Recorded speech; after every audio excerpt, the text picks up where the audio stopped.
Welcome, everybody, to the pretty much the final edition, for the most of the season, anyway, of This Week in Indoor Football.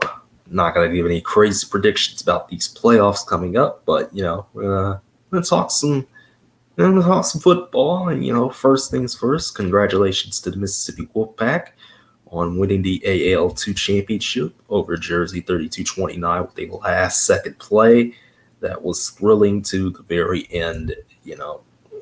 Fortunately, it was on pay-per-view though, so I didn't pay for that. So, but I did see the highlights of that touchdown grab at the end, and I mean, again, I expected a Jersey Georgia championship, and instead the Mississippi Wolfpack walk out as champions of the AAL2.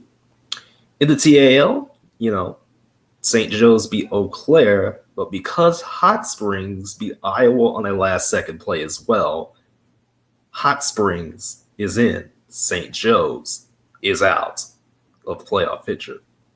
And thus, also Duluth beating Ozarks by a lot. There was no Kokomedia shining, on that night. So it's unfortunate.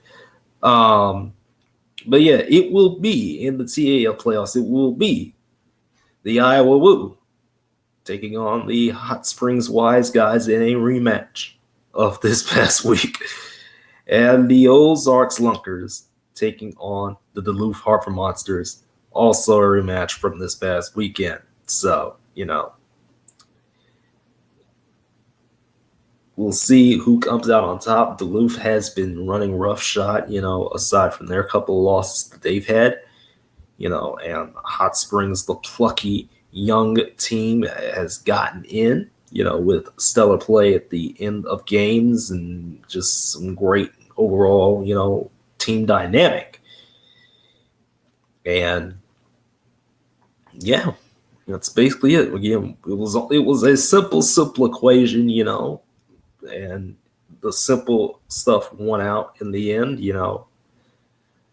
Unfortunate for St. Joe's, they could not, get Hot Springs to lose, but it is what it is. It's the nature of the sport. You got to take care of business when you take care of business. Great marketing effort, from St. Joe's this year. Eau Claire, easily the worst team in the league, and it showed, throughout the entire year from them. And I'm not just talking about, what has happened off the field with this team. I'm talking about the on-the-field product too, has been kind of rough, for them. And I hope they improve next year. I hope, Hot Springs continues to improve next year, and yeah. It's going to be an interesting TAL playoffs. We have 3 returning teams, and 2 and a new team, in the fold. So and both of those games will be on August the 2nd. So that will be Saturday night, 7:00 p.m. on both games. Some other stuff that happened, Coralville, the chaos. They were like, what? We're going to be called the North Michigan Muskies now. We're going to play in Traverse City, which is cool. That's cool. That's fine. It's fine and dandy. The Championship Football Association. What can I say about another league that has popped up? It wants to be different. That's kind of what it wants to be. I guess it's supposed to be a 9-man league or something like that. I don't know.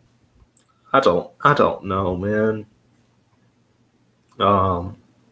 It's a thing that's happening. I mean, you can't say that it's not happening. It's gonna try and happen, but we'll see. What the CFA has that is different from these other leagues. Again, the whole 9-man thing is a thing that is kind of getting me in. Speaking of things that are kind of pulling me in, Massachusetts, a lot of things going out in Lowell. Tom Manas, basically the entire coaching staff is gone. Manas said, it's just like, it was only a short-term thing, which I can totally get. But the Pirates worded it that they got rid of, Manas and everything like that. So I don't know. in the AAL2 landscape and everything like that, again, what has been added, what has not been added. The New Jersey Eagles, the Virginia Legion, they are going to be joining South Jersey now on the WIF stuff. So it is what it is with that, and everything like that. So I don't know, man. You know, it's the AAL2. They've done what they needed to do, and they again surprised me completely. As far as like, oh, this is your champion. This is your champion that you got. But yeah, a lot of rumors are saying Mass is going to move to Tampa, which I mean, you can't really bring back the Tampa Bay Storm, but I mean, you could do like some Tampa Bay Pirates thing, I guess. Kind of tie with the Buccaneers. I don't know. That's my best bet. Um, yeah, that's basically it on the news front. As far as the news go, for the past couple weeks, I know Pueblo's got something on Friday, but a lot of people pretty much kind of know where they're going at this point. And in the IFL, all it was about seeding for the most part. So Bay Area beating Massachusetts, that's fine. Fishers put up 81 on Iowa, and thank God the Iowa Barnstormers season is over. Thank God the Northern Arizona season's over because San Antonio beat them. But Jacksonville beat Green Bay 63-53, and then Tulsa beat Quad City, but ultimately at the end of the day, it didn't really matter. It didn't really matter because I mean, seeding on the East was kind of pretty much set. And then Vegas beat Tucson. Thank God Tucson's season is over.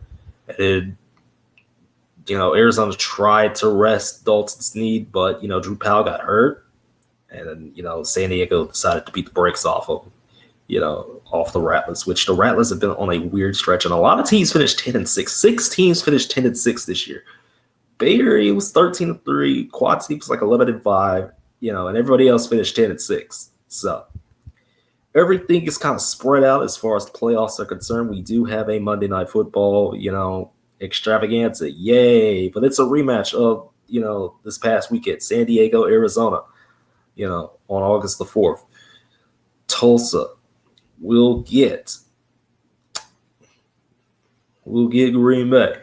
Tulsa will get Green Bay, baby. They will get Green Bay. They will get Green Bay on August the 3rd. Same thing with the Bay Area Vegas game. That will also be on August the 3rd. But they've spread the games out. So the Green Bay game will be first, and then the Bay Area home game will be second. Get the Rattlers host on Monday night due to monster trucks. Again, for the second year in a row. Monster trucks. And I knew something was up. I was like, wait a minute. Monday Night Football again? And then I realized, oh, wait. Yeah. It's monster trucks. It's monster trucks. So Quad City, Jacksonville will be the only game on Saturday. That'll be at 3 o'clock. And then you can watch the TAL playoffs after that, which I'm going to be watching because that is what I am going to be doing. Of course, a lot of people are up in arms about, paying $9.99 for 6 playoff games with the championship on CBS Sports Network after a college football game, though. It is after a college football game. So, the IFL National Championship, don't be broke. Don't be broke. IFL National Championship will be at 9:30 Central Time on August the 23rd. It'll be after a college football game, for week 0. So, that should be intriguing. You know what I'm saying? That should be very intriguing, if you get what I mean. So, yeah, that's basically it as far as that is concerned. You're probably wondering, Big Boy, what kind of predictions are you going to go with? Well, if I said what I wanted to say, this year, I don't think my predictions were going to be even good. So that's why I didn't really do any at all. But if you're just kind of, you want to get something quick from me, I'm going to go with Duluth out of the TAL. I just think, that team has done the best. And, It's quite interesting to see. And in the IFL, well, I got Bay Area and Green Bay. I got Bay Area versus Green Bay in the championship with the presumptive MVP Max Mailer, hoisting up an IFL national championship. And I know that might be, a little bit of a controversial take, but that's the take I'm going with. That's the take I'm going with. So, Green Bay, please do not let me down here. Please don't. There's a lot of fans out in Green Bay that do not want to get let down. And I'm asking, don't let me down here. Take care of business against Tulsa.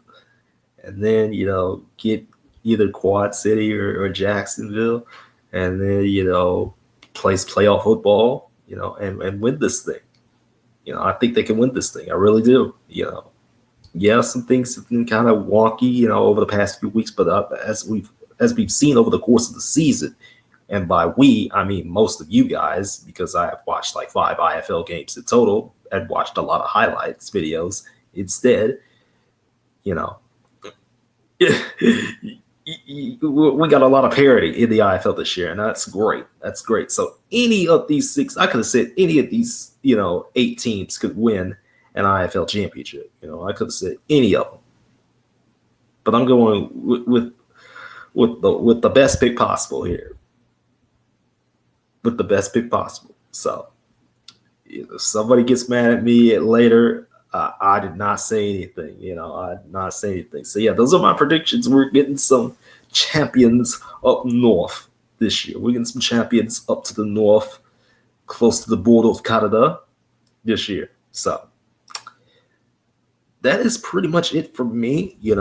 As far as this weekend of the football is concerned for this season, I'm going to make a video recapping all the playoffs and stuff like that, on like August the 27th, somewhere around that time. So, I'm going to let these 2 playoffs breathe and let everything breathe, and then, wrap everything up in about a month.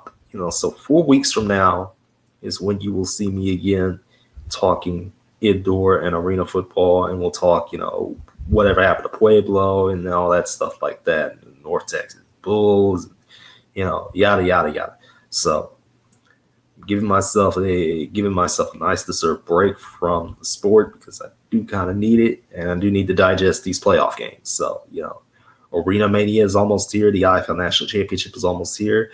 There are a lot of great playoff games this weekend. We have a full slate, Saturday, Sunday, Monday.